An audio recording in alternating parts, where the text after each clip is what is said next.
Hello, everybody. Welcome to Brain Talk Tuesday. This is Danielle. If you're joining me live or recorded on Facebook or even YouTube, go ahead and type in and say hello and tell me where you're joining me from.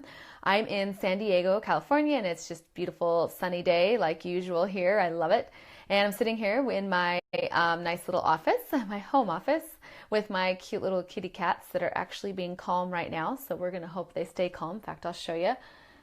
One is down on the floor there, just hanging out, and the other one is taking a nap. So this is good because usually they're being rambunctious. I got them a new toy, and it's a mouse that I chase or like run around the house with, and they just go nuts. It's in their DNA to like get these mice, because other toys I have they like, but this one, and I put it in a drawer, and they just sit by the drawer, and they're just like, when's it gonna come out of the drawer? It's so funny. So hello for everybody joining, Charlene, Pamela, great to see you guys. So what I like to do on Tuesdays, I'm now in my doctorate full time, so this is kind of like my one little chance I can get online and connect with everybody. Other than that, I am immersed in my books. In fact, I love sharing what I'm learning, and so that's what I'm going to cover today. It was my homework assignment from last week, and it was just so fascinating. I took tons of notes. So this is the book, Mind, Body, Health, that's in my doctorate course. I'm doing my doctorate in clinical psychology, and I have my master's already in social work. So I'm an LCSW, meaning a licensed clinical social worker, a licensed mental health clinician. So I've worked for years in the mental health field, and I've also grew up using essential oils. So I really have combined the two into what oils can do for our mental health, and nutrition. I love looking at how when you diet and all those things, how they affect your brain. Our quality of life really is dependent upon the choices we make here, and I love to share that with you. So that's what we're going to do today for 10 to 20 minutes. I just share a brain talk little topic, and you can ask questions. I may not respond right now because I like to stay on topic instead of going off on questions, but I can look at them after and respond. So thank you again for joining. Go ahead and share this to your pages. This is going to be some really good content. I don't know about you, but I love the science. We know anger is not a good emotion, or actually it's not an emotion we're going to talk about, but why? And I like to understand the why, and I'm sure a lot of your friends and family do too. So this is a great thing you can just share with other people. So let's get started on my notes here. If someone, I just missed my page.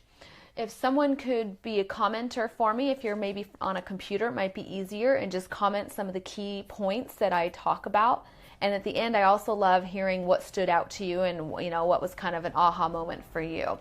So anybody that recorded or live that can be a commenter, it really helps to keep our brain seeing and hearing. So we're using different tactile, different auditory, vision, visual learning ways to be able to have things soak into our brain more. So, all right, well, let's get started. I know Valentine's Day is tomorrow, and the opposite, right, of anger is love. So we're talking about the opposite today.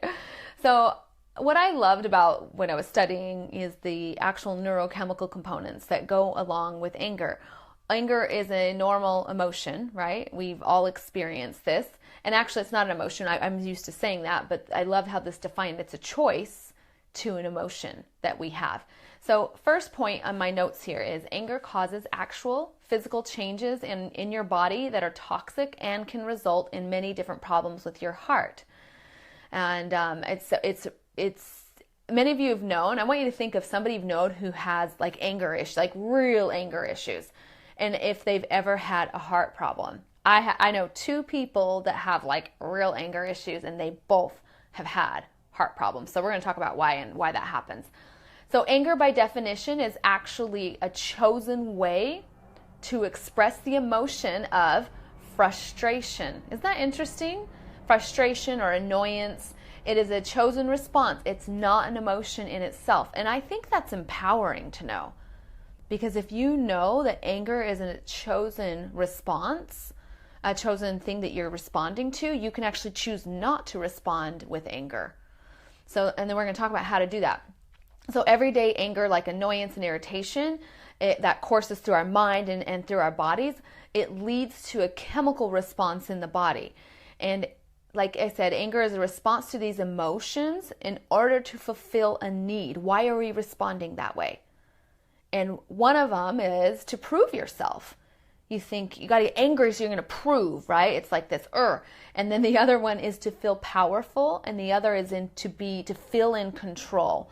We usually respond because we're feeling not in control of a situation. So though, if you understand why you respond those ways, you can start addressing it at the root.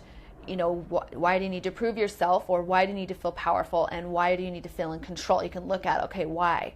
And then you can address those and actually communicate the emotion rather than just react and respond with anger. So thank you, Pamela, for being someone who's typing those in. I appreciate it. For being our scribe, our commenter today. Hostility actually becomes the result of long-term anger, or just an angry heart is what we'll call it. And what it is hostility is an attitude of someone who has chosen anger as just a way of life. And this is associated with cynicism, like a cynical attitude, pessimism. So if you're ever feeling like you're being cynical, it's kind of a good check. You're like, oh, okay, I have some inner anger going on here. Also suspicious, like you're suspicious of everybody's actions. The opposite of being suspicious is trust. And it even can cause depression. You can feel irritated and that everyone is out to get you. It's really like this constant negative view and a selfish view. And you think people who are really hostile, they think others are hostile towards them. They just see that worldview. It's like a self-fulfilling prophecy. And so with that, again, like anger and hostility, anger is the chosen response. Hostility is someone has chosen to live a life of just in anger and a worldview of anger. So this is what I thought was interesting. I love the science behind it. Anger actually hardens your arteries. It causes high blood pressure and other coronary issues like heart attacks and heart disease. If you think about it, your heart is at a dis-ease. It's not at ease, right? So there's disease because your heart's not at ease. And, I was thinking about when I worked at this school that was a high-risk school, and I did suicidal counseling mostly, crisis intervention, and a lot of kids that have been abused. And so anyway, we worked in this environment that these kids have gone through a lot. The main guy that worked there for a computer tech guy, we'll leave his name out. Anyway, he wasn't a very nice fella. And he looked for ways, especially with the computer, right? Because that was his forte, to really put you down. And so I just did not like, if I had a computer issue, I'm like, oh, I've got to call him to fix it. And I did really well to get on, a good side and just understanding as a therapist, understanding, what was going on with him. But he would look to come in and treat you like an imbecile, like you're a nincompoop for not knowing, the technical side of anything. He just looked for any way he can put you down. And he just lived this life of anger, and his blood would boil. Well, one time, and this was at the very end of a school year, the kids, we were like packing up our stuff as teachers, and he was packing up for the summer as well. He had his car on the campus. So most kids weren't really there, but, it was still, some kids were there cleaning up stuff. Well, some kids had thrown some paint over the side of a balcony. I don't know why. I don't really understand if it was an accident or they were just being rambunctious, okay? So anyway, hey, hold on a second. You want to see something that will calm your anger? Check this out. They're so cute. See, they love each other and lick each other. Kitty cats help you not be angry. So anyway, I got that on my peripheral, this cute little cuddling and licking, and then it'll turn into wrestling in no time, don't worry. It stays cute, and then they're like, rawr. They are wildcats. So anyway, paint goes over the side and goes all over his car. I mean, how many of you guys would be angry? Yeah. I mean, I think all of us would respond, but he already had been dealing with, this anger in his heart for a long time. So this happens. He goes so livid. Do you know what happened? He had a heart attack. He was so angry and so beside himself. He had a heart attack. We had to call the ambulance, and he got taken away in an ambulance because of this heart attack. So it really, and like I just said, it hardens your arteries. And let's look at a few other things neurochemically that happens. So one thing is the epinephrine in your brain, right? Your body courses epinephrine, which is another word is adrenaline. So this adrenaline went crazy in him, right? And it caused his blood vessels to constrict. So it causes blood vessels to constrict and your heart to work harder, and it stimulates the heart muscle. So this is, totally, you can see how this would make your heart have a heart attack in that moment, especially if you are an angry person most of the time and your arteries are already struggling. And then you get your lid flipped from, one thing that was pretty major, having paint on your car, pretty bad thing. But his heart couldn't handle it. So norepinephrine, it disturbs platelets and red blood cells, and what it does is it damages the endothelium, which is the lining of your heart and blood vessels. So, that's why I put in the title, anger management, or it can kill you. It really can. How many of you guys know someone who has had anger issues maybe their whole life, or maybe just even when you're angry and you can feel we say blood boiling for a reason, right? It is making your blood pump like crazy. I'm sure we felt that. And it really is toxic, and there's ways you can manage it. Absolutely. And so I remember when he came back from the hospital, and he came back to campus. He had a new car.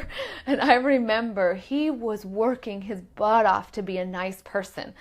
Like, he's like, I don't respond that way anymore. Like, you can tell it was in anger management courses. Like, he was really trying to change his worldview, and I, commend him for it, because it's, not an easy thing to live that way.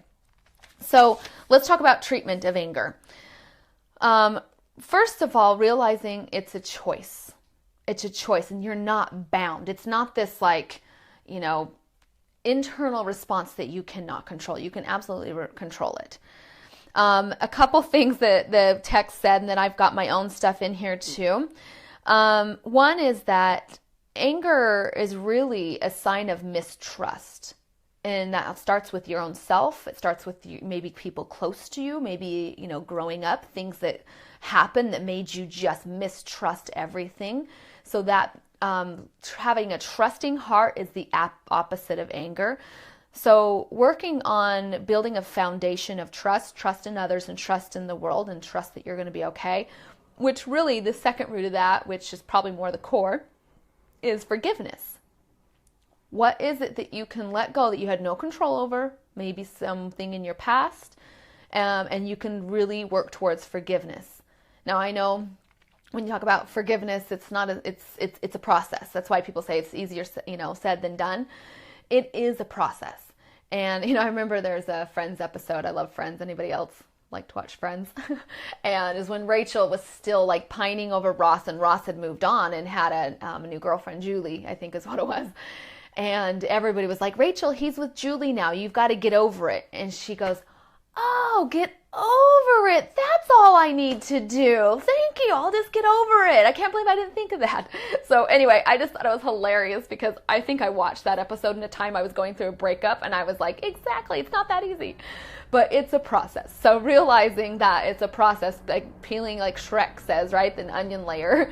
But start working on having forgiveness as your goal will help you peel all those onion layers, which helps you trust.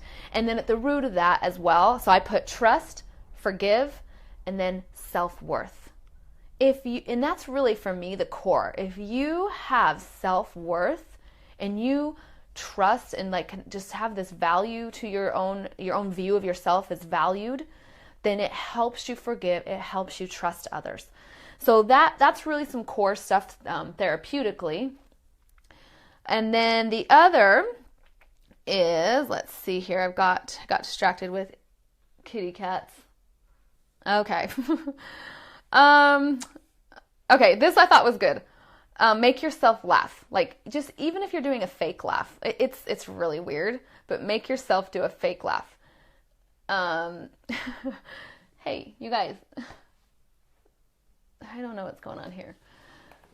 All right. Okay. I have to leave them be for a minute. They're wrestling like a little crazier than usual.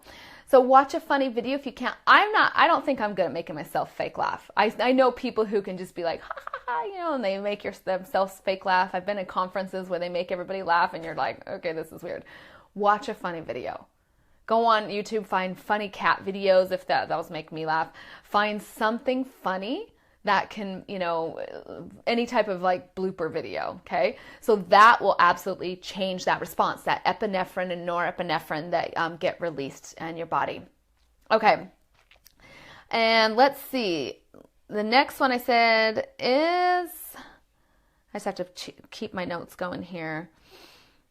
Okay, this is the last one before I get into my essential oils that I use. Express an emotion rather than react with anger. Okay, so express the emotion, figure out what's the emotion. I'm feeling frustrated because stupid kids, just kidding, kids knocked paint all over my car. That's a pretty frustrating moment. So yes, okay, watch, get back. They're trying to come over here. So I'm feeling, just acknowledge how you feel and love yourself for acknowledging it. It's okay to feel emotions. That's what we're here. That's what life is about, is feeling emotions, but acknowledging. It's not about getting out of control with your emotions. It's about acknowledging what you feel, and don't judge yourself for it. Love yourself for whatever emotions you're feeling. Go, and sometimes it's nice to look at yourself as an outsider, like, that's interesting that I reacted or I feel that emotion, and just look at it as a learning experience. And then lastly, I want to go into some essential oils. I want to talk about some really key ways therapeutically, like mental health therapeutically, to use essential oils. There's two things I'm going to teach you, and I've talked about them before, but I'm going to kind of go into it in depth right here. Anchoring and pattern interrupts. Okay, so find an essential oil, or you can use, maybe a stuffed animal if you want for a kid, maybe, but the essential oils are really good for anchoring because they actually cause a neurochemical release. They will actually cause a physical release. So an anchor is something, what does an anchor do with a boat? It anchors it, right? It keeps it stable, keeps it from moving all about the waves. So if you have waves all around you, you need to find an anchor. And this anchor can be something you can do regularly. And maybe like an essential oil that I like to use for anchoring is Balance. And I just use this like every night. I put it on the bottom of my feet because then it gets into all of my bloodstream. So Balance essential oil is a grounding blend which has different trees, like frankincense is a tree, blue tansy, chamomile, like calming, but not sleepy time calming, but like grounding. So if you have an oil and then your brain starts to associate this oil or whatever your anchor is, it associates it with anchoring. So what it does is it creates like a muscle memory. So what you'll do is, even if you just need to create some anchoring by smelling it, it smells so good. Anyway, this is a good one. I love this one, especially, for guys. This is a good scent on guys. So use an oil that's your anchor that kind of keeps you anchored all the time. And then let's talk about pattern interrupt. Pattern interrupt means that if you're you're not anchored, obviously, your anchor is up and you're in the midst of the waves, you need something that will cause a pattern interrupt that will bring you back down to the anchor. And you could try your anchor, but I also suggest trying some other oils. And let me show you some oils that help with the emotions that people respond with anger to. If you have this is called Essential Oils in the Brain Reference Chart, and it's for emotions. It's mostly emotions on here. I have a few other things on here, like anger is on here. And there's body positive, some other things, but it's mostly emotions. And what you'll do is, this is a great reference. And if you see on here, anger is on here. And there are oils of blue tansy, chamomile, clary sage, frankincense, lemon, patchouli, spikenard, thyme, and then Balance, which is your grounding blend, and a few other blends, like your Forgive blend and Renewing blend, which I'm not remembering. Peace blend. Okay, so that's anger. If you look at what are the emotions of anger? If you remember, I talked about annoyed is one of them. So you got bergamot, clary sage. Clary sage is there again. Let's see, annoyed, where to go? Sandalwood and vetiver. Okay. One of my favorites is sandalwood. I love the smell of sandalwood. And then lastly here is frustration. There's also irritability. You can just look up and play with these. There's not everybody's chemistry is different. And so you'll want to just play around with what resonates and find one. Like sandalwood's probably a really strong pattern interrupt for me. I use it. It's just, I love it. So find one that you just love and you want to use. It's either your anchor or your pattern interrupt. And to answer your question, Rosie, you get these on aromatools.com. And just type in the search bar my name, Danielle, Daniel, and all of my tools, all of my mental health, emotional tools will come up. So for frustration, it's ginger, lemongrass, and myrrh, and the grounding blend of balance. So choose an oil, or you can make your own blend, but sometimes I like just to have it as a straight oil so you don't have to like run out of your blend. And I've got in here bergamot. You can try that. Spikenard is another one of those emotions that create anger. Clary sage, copaiba was another one, and myrrh. So choose one that really resonates with you and find that as your pattern interrupt. So I could say, let's just say myrrh. I really love the smell. I love the tree oils like sandalwood and myrrh. So I gotta do it with this hand. Here we go. So I need a pattern interrupt. I'm upset and I'm just not feeling, I want to respond with anger. So you're going to get your pattern interrupt. You're going to smell it and breathe and help you calm back down so you can anchor again into the ground or the waters, the heavy waters that are flowing around you. So anyway, what I'd love to see now is you guys to type in what are some aha moments or key points that stuck out to you. I know for me was just learning, because I love brain chemistry, and learning about epinephrine and norepinephrine, and then it actually causes your blood vessels to constrict, and the anger actually hardens your arteries and destroys the endothelium, which is the heart lining. For me, that was my favorite part. But I'd love to see you type in what you've learned or what stuck out to you. And just find your anchor, your pattern interrupt. It can be, like I said, even a stuffed animal or a blanket, but I would recommend essential oils because they cause a neurochemical change as well in your body. All right, everybody, thank you so much for joining me on my Brain Talk Tuesday, and we'll see you next week. And I will probably share something that I have a homework assignment for the rest of the week. I've got several papers to do, so I'll probably share something from that again because I just love sharing this stuff. And I just registered for my next course, which starts in March, because I've got so much to finish with this class. But my next course is going to be hypnotherapy. I'm excited. I've never taken a course on hypnotherapy, so excited to kind of learn more about the subconscious mind and see what happens. All right, everybody, have a good rest of your day. We'll talk to you later. Bye.